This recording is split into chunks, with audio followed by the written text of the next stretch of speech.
Good day everyone, this is Anika Lopez and today I am going to present my report. So what is Republic Act 7652? RA 7652, also known as the Investors Lease Act in the Philippines, outlines regulation for lease agreements between investors and landowners. Its goal is to promote investment by creating a stable environment for leasing land. The Act safeguards the right of both parties by defining rules on leases, duration, rental rates, renewals, and dispute resolution. Investors and landowners should be well versed in RA 7652 to ensure a compliant and trouble-free leasing processes.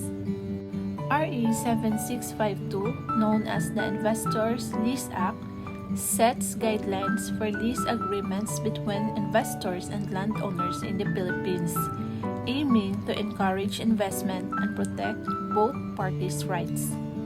Republic Act 7652, or the Foreign Investors Long-Term Lease Act, permits foreign investors to lease private lands for up to 75 years. However, they must register with the Department of Trade and Industry. This law enables foreign investors to lease private lands for the development of industrial, commercial, tourism, and agricultural projects, with the initial lease lasting 50 years and renewable for additional 25 years. This framework encourages foreign investment while also safeguarding agricultural interests. Next, the current law, Republic Act No. 7652, restrict property leasing to foreign investors, only dissuading other foreigners from participating. Additionally, the law relies on Presidential Decree No. 471, leading to confusion and inconsistency in lease duration. Despite the 1987 Constitution permitting foreigners to engage in long-term leases, there is a need to simplify these regulations.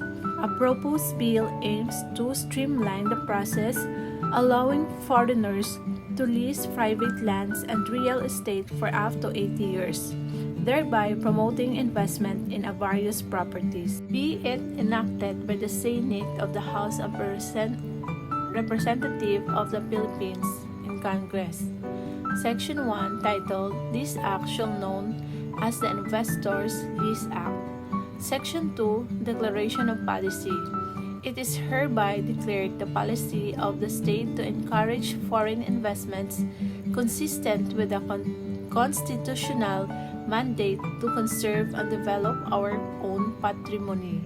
Towards this end, the state hereby adopts a flexible and dynamic policy on the granting of the long-term lease on private lands to foreign investors for the establishment of industrial estates, factories, assembly or processing plants, agro-industrial enterprises, land development for industrial or commercial use, tourism, and other similar priority productive endeavors. Section 3, Definitions. For purposes of this Act, unless the context indicates otherwise, the term Number 1, investing in the Philippines shall mean making an equity investment in the Philippines through actual remittance of foreign exchange or transfer of assets, whether in the form of capital goods, patents, formulae, or other technological rights or processes, upon registration with the Security of Exchange Commission. And number 2, withdrawal of approved investment shall mean either the failure to operate the investment project for any 3 consecutive years, or B, outright abandonment of the investment project at any time during the approved lease period, provided the failure to pay lease rental for 3. Number 3, consecutive months coupled with the failure to operate the investment project for the same period shall be deemed an outright abandonment of the project. Section 4. Coverage. Any foreign investor investing in the Philippines shall allow to lease private lands in accordance with the law of the Republic of the Philippines, subject to the following conditions. No less contract shall be for a period exceeding 50 years, renewable once for a period of not more than 25 years. The lease area shall be used solely for the purpose of the investment upon the mutual agreement of the parties. The lease premises shall comprise such area as may reasonably be required for the purpose of that investment, subject, however, to the comprehensive agrarian reform law and the local government code. The leasehold right acquired under long-term lease contracts entered into the first one to this act may be sold, transferred, or assigned, provided that when the buyer, transfer, or assigned is a foreign or foreign-owned enterprise, the conditions and limitations in respect to the use of the lease property as provided for under the Act shall continues to apply. Termination of lease contract. The Secretary of Trade and Industry shall terminate any lease contract entered into under the provisions of this Act if the investment project is not initiated within 3 years from the signing of the lease contract. Section 7. Penal Provision. Any contract or agreement made or executed in violation of any of the following prohibited acts shall be null and void ab initio, and both contracting parties shall be punished by a fine of not less than 100,000 pesos nor more than 1 million pesos, or imprisonment of 6 months to 6 years, or both, at the discretion of the court. Number 1. Any provisions in the lease agreement stipulating a lease period in excess of the provided in paragraph 1 of section 4.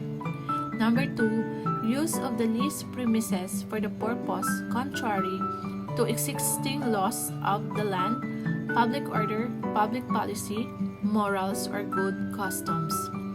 Any agreements resulting is the lease of the land in excess of the area approved by the DTI, provided that there were the excess of the totality of the area lease is due to the acts of the lease.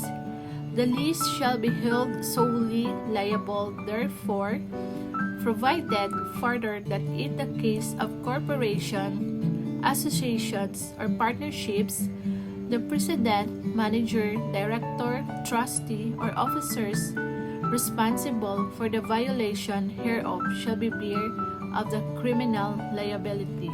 Section 8. Separability Clause. In case any provision of this Act or the application of such provision is deemed unconstitutional, the remaining provision of this Act or the application of such provision shall not be affected thereby. Section 9. Repealing Clause. All acts, rules, and regulations contrary to or inconsistent within this Act are hereby repealed or modified accordingly. Section 10. Effectivity Clause. This Act shall take effect immediately upon its approval. Thank you.